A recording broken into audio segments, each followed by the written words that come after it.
नमस्कार। इस समय मौजूद हैं हम आगरा से दिल्ली राष्ट्रीय राजमार्ग पर। यहाँ पर कुछ गंभीर समस्याओं को लेकर के यहाँ की जनता में आक्रोश है। क्या आक्रोश है उसके बारे में आपको जानकारी देते हैं। ये सामने आपको दिख रहा है, ये ब्रज 84 कोष का परिक्रमा मार्ग का मेन मार्ग है। यहाँ से ब्रज 84 कोष परिक्रमा निकलती है और आप देख सकते हो सामने की तरफ इधर निकल के जाती है ब्रज 84 कोष की परिक्रमा।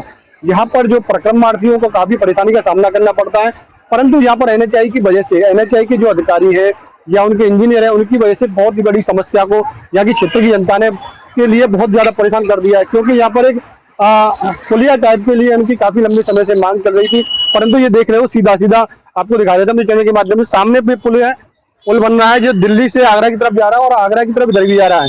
आप सीधी तस्वीर हमारे चैनल के माध्यम से देख सकते हैं कि यहाँ पर दोनों के बीच में इनकी काफी लंबी समय से मांग चल रही थी, परंतु शासन के द्वारा इनकी मांग को कोई भी नहीं माना गया, ना ही यहाँ के जनप्रतिनिधियों ने इसमें कोई भी हस्तक्षेप किया। यहाँ पर एक पुलिया बन जाती तो उसमें क्या था कि सामने से जो ब्रज 84 को उसके परिक्रमार्थी आते हैं उनके लिए काफी सुविधा हो जाती। ये सुविधा उनके लिए बहुत ही कष्टदायक हो गई है। ये क्या है यहाँ की समस्या, मेन यहाँ के जो स्थानीय नागरिक हैं उनसे हम जानते हैं, सीधे सीधे चलते हैं। यहाँ पर सामने देख रहे हैं, यहाँ पर स्थानीय नागरिक इस समय खड़े हुए हैं, उनमें काफी रोष व्यक्त है। जानते हैं यहाँ पर क्षेत्रीय पार्षद भी मौजूद है, उनसे क्या समस्या को लेकर के, यहाँ के जनता को लेकर के इस समय खड़े हुए हैं। पहले तो अपना परिचय दे दें हमारे दर्शकों को। आप? मेरा नाम सुमित वर्मा है, मैं वार्ड नंबर 29 रांची बांगर से पार्षद। तो ये समस्या है आप लोगों की ब्रज 84 कोष परिक्रमा मार्ग के लिए, आप लोगों को क्या डिमांड है एनएचआई के द्वारा या सरकार से? एनएचआई और सरकार से हमारी ये डिमांड है कि ये जो हमारे वार्ड का आधा हिस्सा, आधी आबादी हमारे वार्ड की गोपालपुरा में रहती है। गोपालपुरा के आसपास करीब मैं जानता हूँ 10-12 कॉलोनियाँ भी बनी।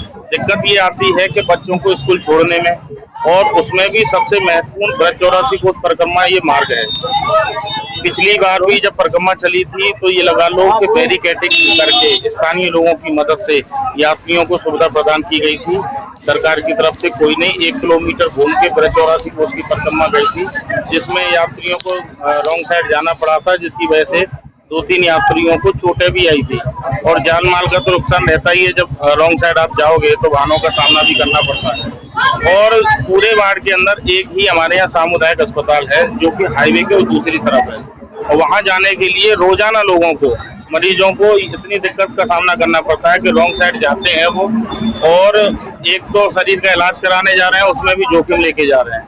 तो ये मेरी सरकार से यही मांग है कि इस समय ब्रज 84 कोष जो परिक्रमा है उसका सौंदर्यीकरण किया जा रहा है, उसका पुनर्निर्माण किया जा रहा है, तो हमारी इस मांग को भी उसमें सम्मिलित किया जाए और एक अंडरपास हमें यहाँ दिया जाए ताकि लोगों को असुविधा का सामना न करना पड़े। उस समय ये दोनों पुल बन रहे थे, उस समय आपने सरकार से या अपने स्थानीय नेताओं से या यहाँ के जिलाधिकारी महोदय उनसे आपने संपर्क नहीं किया था? कई बार उनको वो शिकायत की गई थी, उन्होंने कहा था कि ठीक है आप पत्र लिख के दे दो। कई बार उनको पत्र लिख के दिए लेकिन नहीं हुआ, और हमने कुछ जानकारियां जुटाई थी तो उसमें ये सुनने को मिला था हमको कि कुछ स्थानीय जनप्रतिनिधियों के द्वारा इसको मतलब हटवा दिया गया। ये यहाँ के स्थानीय प्रतिनिधियों के द्वारा? जी। क्या उनकी जन समस्या के बारे में अवगत नहीं है वो लोग? अब यही तो मतलब आप समझ सकते हो, ये परेशानी है कि जितनी मेहनत उन्होंने हटाने में की, अगर बनवाने में करते तो आज लोगों को असुविधा का सामना तो नहीं करना पड़ता।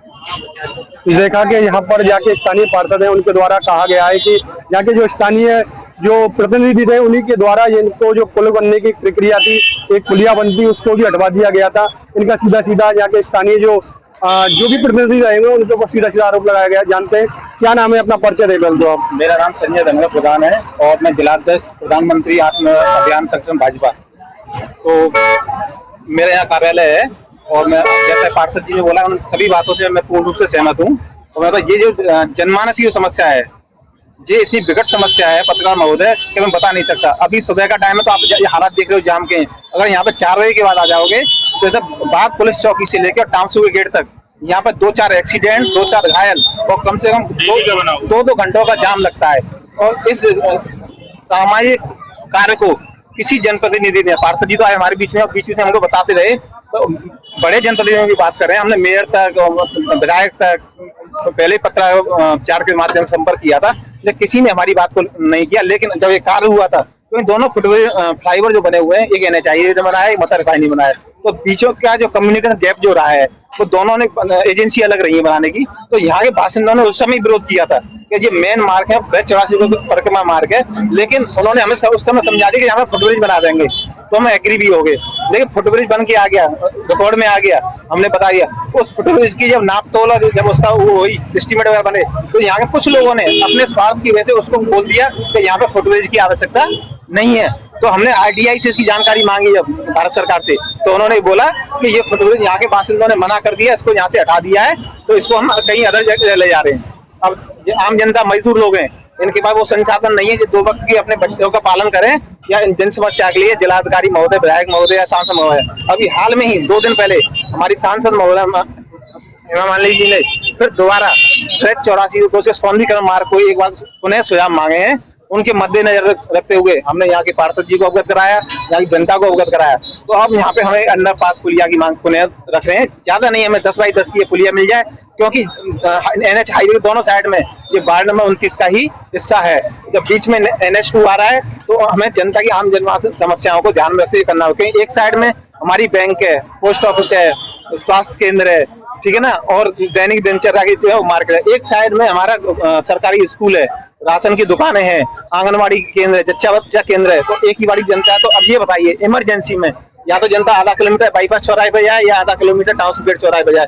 जब तो आदमी इमरजेंसी वाला है, वो तो आदमी तो खत्म हो जाएगा। तो इस बात को हम पुनः रखते हुए आपके माध्यम से शासन प्रशासन को सही और ठीक नतीजे तक पहुंचाने के लिए हम आपसे अनुरोध करें। आपकी सरकार के द्वारा मांग नहीं मानी जाती तो आगे क्या करोगे? नहीं, हमारी सरकार तो मांग मानी, लेकिन पीछे जो NHI के अधिकारियों ने ना, उनको किन लोगों ने बोला, आप लोग यहाँ जनता बैठी है, आपसे पूछा NHI वालों ने, बताओ हाथ खड़े करके पूछा फुटब्रिज बने या नहीं बने, पूछा किसी से? तो आप पूछिए जनता को।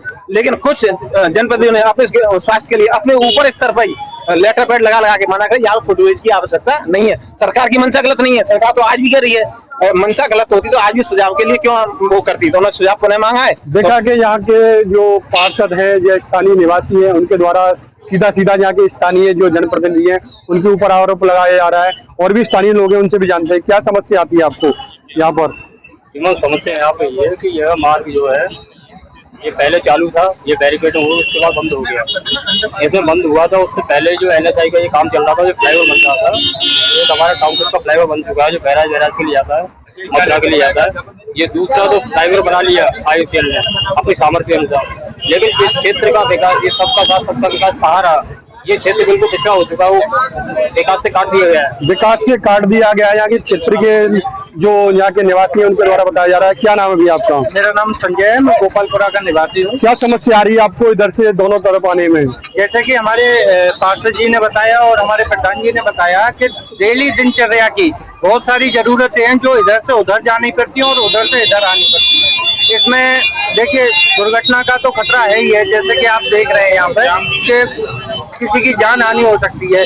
84 को परिक्रमा मार्ग है, ये परिक्रमा मार्ग में आदमी वैसे ही परेशान होता है, और उसे आप 2 किलोमीटर 1 किलोमीटर इधर से घुमा रहे हैं और रॉन्ग साइड से वो आ रहे हैं, तो उसकी भी जान का हानि का खतरा रहता है। तो इस वजह से हम मांग कर रहे हैं कि यहाँ अंडरपास हो जाए, एक अंडरपास हो जाए। जी। जब ये फुटब्रिज फ्लाई या ब्रिज बन रहे थे उस समय आप लोगों ने मांग की थी, लेकिन हमने RTI के द्वारा पता किया था कि यहाँ फुटब्रिज है। हाँ। लेकिन कुछ लोगों ने अपनी जरूरत के हिसाब से वो अपने कायदे का गलत इस्तेमाल करके वो यहाँ से हटवा दिया। NHI का कहना है कि यहाँ की आम जनता ने मना किया है कि यहाँ जरूरत नहीं है, लेकिन यहाँ सारी आज की डेट में आम जनता मौजूद है। कोई भी एक भी ऐसा व्यक्ति नहीं है जो ये कहते कि यहाँ इसकी जरूरत नहीं है। सब लोगों के मुंह पे एक ही बात है कि यहाँ जरूरत है। परंतु आप देख रहे हैं सीधी तस्वीरें हमारे चैनल के माध्यम से, यहाँ के स्थानीय जो प्रतिनिधि हैं उनके द्वारा बताया गया है कि यहाँ पर एक फुटब्रिज की व्यवस्था भी की गई थी, परंतु उसको किन्हीं कारणवश यहाँ से हटवा दिया गया।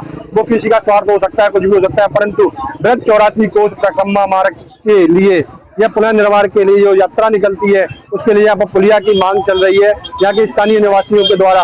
परंतु यहाँ पर जो प्रतिदिन आवागमन होता है उसके लिए भी यहाँ की जनता त्राहिमाम है और उनको दुर्घटना का सामना भी करना पड़ता है। आप देख सकते हो यहाँ पर आए दिन जाम की समस्या भी लगी रहती है, परंतु ये शासन प्रशासन का कार्य है। अब देखते हैं कितने दिन में इसकी सुनवाई कर पाती है प्रशासन। मैं अपनी कवरेज को यही विराम देना चाहूंगा अपने सहयोगी राहुल के साथ। चंद्रमोहन दीक्षित, मथुरा से। नमस्कार, जय हिंद, जय भारत।